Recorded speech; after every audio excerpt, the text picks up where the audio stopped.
नमस्कार दोस्तों, स्वागत है आपका आज के हमारे वीडियो में। आज की इस वीडियो में हम बात करने वाले हैं CG pre DElEd pre BEd counselling 2025 third counselling में कौन कौन स्टूडेंट जो है वो भाग ले सकता है। क्या जिनका एडमिशन जो है वो हो चुका है वो भी इस राउंड में थर्ड राउंड में शामिल हो सकता है, भाग ले सकता है।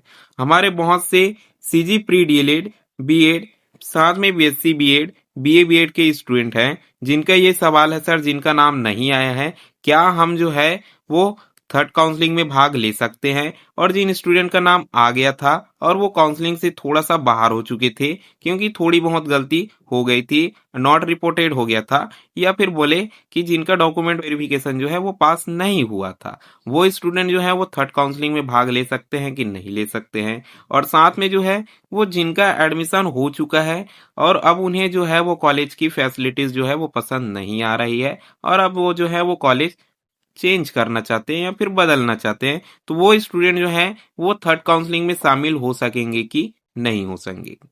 सभी सवालों का जवाब आज की इस वीडियो में हम देने वाले हैं। तो चलिए इस वीडियो में हम आगे बढ़ते हैं और जानते हैं कि सिचुएशन वाइज कौन स्टूडेंट जो है वो भाग ले सकता है, कौन स्टूडेंट जो है वो भाग नहीं ले सकता।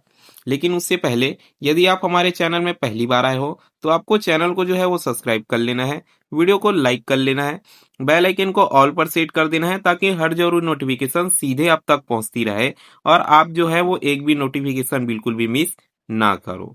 चलिए इस वीडियो में हम आगे बढ़ते हैं। वीडियो में अंत तक बने रहना, तभी आपको सभी सवालों का जवाब जो है वो मिल पाएगा।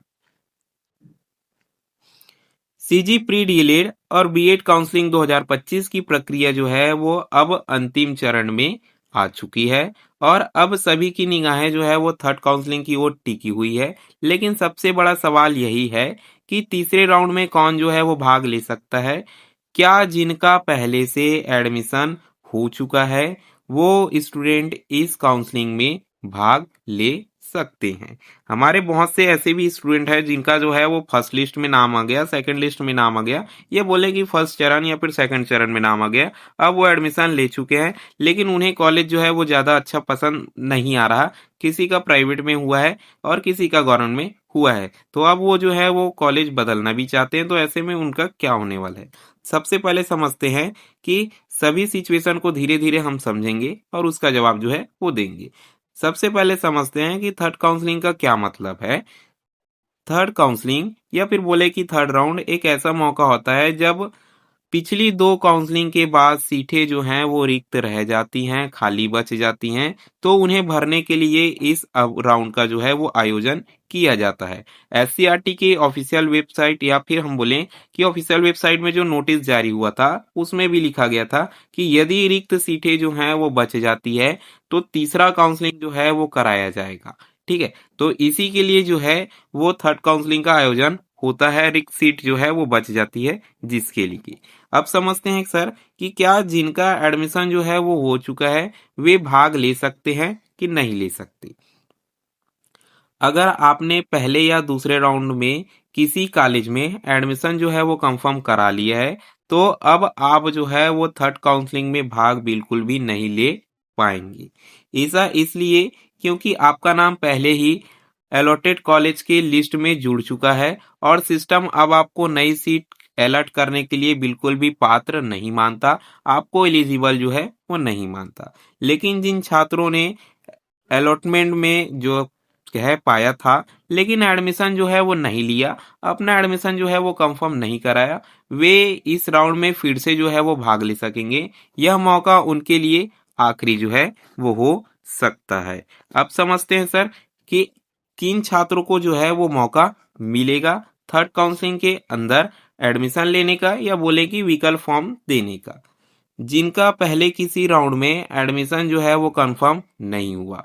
ठीक है, एडमिशन कंफर्म ना होने का सीधा मतलब है कि मान लीजिए कि आपका नाम आया भी होगा, सीट भी अलर्ट हुआ होगा, लेकिन आपने एडमिशन नहीं लिया, कंफर्म नहीं कराया। ठीक है, जिन्होंने अलॉटमेंट में तो सीट जो है वो पा लिया था लेकिन एडमिशन नहीं लिया, जिन छात्रों का नाम अब तक किसी भी लिस्ट में नहीं आया है, ना प्रथम चरण के न सेकंड चरण के, अब तक जो है वो फर्स्ट राउंड के अंदर आपकी 3 और दूसरे राउंड के अंदर 3, टोटल 6 लिस्ट जो है वो आ चुकी है। जिनका नाम 6 लिस्ट में आ गया है और एडमिशन कंफर्म नहीं कराए हैं वे जो है वो भाग ले सकते हैं। फिर से जो है वो विकल्प फॉर्म दे सकते हैं या बोले कि अपना जो है वो कॉलेज प्रेफरेंस चेंज कर सकते हैं। ठीक है, और जिनका नाम जो है वो बिल्कुल भी नहीं आया है वो तो इस राउंड के लिए बिल्कुल एलिजिबल है। इन सभी छात्रों को थर्ड काउंसलिंग में शामिल होने का पूरा पूरा अधिकार जो है वो मिलेगा। अब जानते हैं महत्वपूर्ण जानकारी।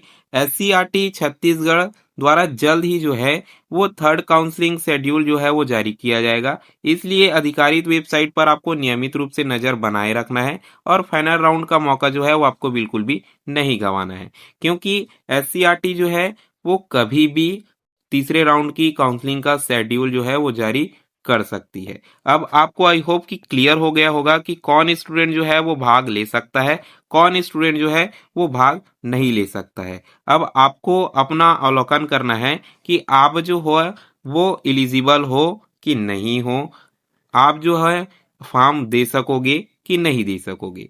आने वाले वीडियोस में हम बात करेंगे कि आप जो है वो थर्ड काउंसलिंग के लिए आपको फिर से जो है वो फीस पे करना होगा कि नहीं करना होगा, क्योंकि दूसरे चरण के समय जो है वो बहुत सारे स्टूडेंट को ये कंफ्यूजन था कि सर हमें फिर से फीस देना होगा कि नहीं होगा।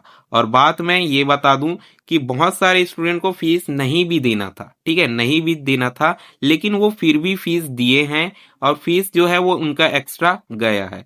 सेकंड चरण की काउंसलिंग में साफ रूल ये था कि आपने प्रथम चरण में काउंसलिंग में भाग लिया है, जो आपने जो क्या दिया है अपना चॉइस फिलिंग जो है वो दिया है, ठीक है, और आपका नाम जो है वो किसी भी कॉलेज में नहीं आया है, तो यदि आप दूसरे चरण में अपना विकल्प फॉर्म कहने का मतलब है चॉइस फिलिंग जो है वो चेंज करना चाहते हैं, तब आपको जो है वो शुल्क देना है और अपनी जो है वो चॉइस फिलिंग चेंज कर सकते हो।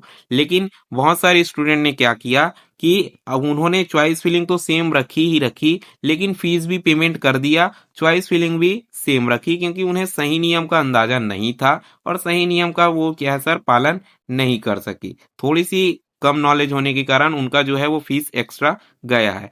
जबकि जो SCERT ने जारी किया था उसमें साफ साफ क्लियरली मेंशन है कि आपका नाम जो है वो फर्स्ट लिस्ट में नहीं आता, तो सेकंड चरण में जो है फर्स्ट चरण में नहीं आता तो सेकंड चरण में जो है वो यदि आप चॉइस फिलिंग बदलना नहीं चाहते तो सेकंड चरण में आपका नाम जो है वो फॉरवर्ड कर दिया जाएगा। यदि आप जो है वो सिर्फ चॉइस फिलिंग चेंज करना चाहते हो तभी आपको फीस देना है, और अन्यथा नहीं करना चाहते तो आपको जो है वो नहीं देना है। तो ये स्टूडेंट की थोड़ी सी मतलब बोले कि नॉलेज या जानकारी कम थी तो इसके कारण हो गया। और आने वाली इस वीडियो में हम थर्ड काउंसलिंग के लिए बात करेंगे कि क्या सिचुएशन में आपको फीस जो है वो देनी होगी, क्या सिचुएशन में जो है वो आपको नहीं देनी है। तो अभी तक हमारे चैनल को आपने जो है वो सब्सक्राइब नहीं करा है तो चैनल को अभी तक नहीं करा है तो सब्सक्राइब करके रख लीजिए, वीडियो को लाइक कर लीजिए, बेल आइकन को ऑल पर सेट कर दीजिए ताकि हर जरूरी नोटिफिकेशन सीधे आप तक पहुंचती रहे। क्योंकि यदि आपको भी सही नियम का अंदाजा नहीं होगा, जानकारी नहीं होगी, तो आप भी ऐसी गलती करोगे जैसी गलती जो है स्टूडेंट ने सेकेंड राउंड की काउंसलिंग या फिर बोले कि सेकेंड चरण की काउंसलिंग के दौरान जो है वो की है। वीडियो में अंत तक बने रहने के लिए धन्यवाद।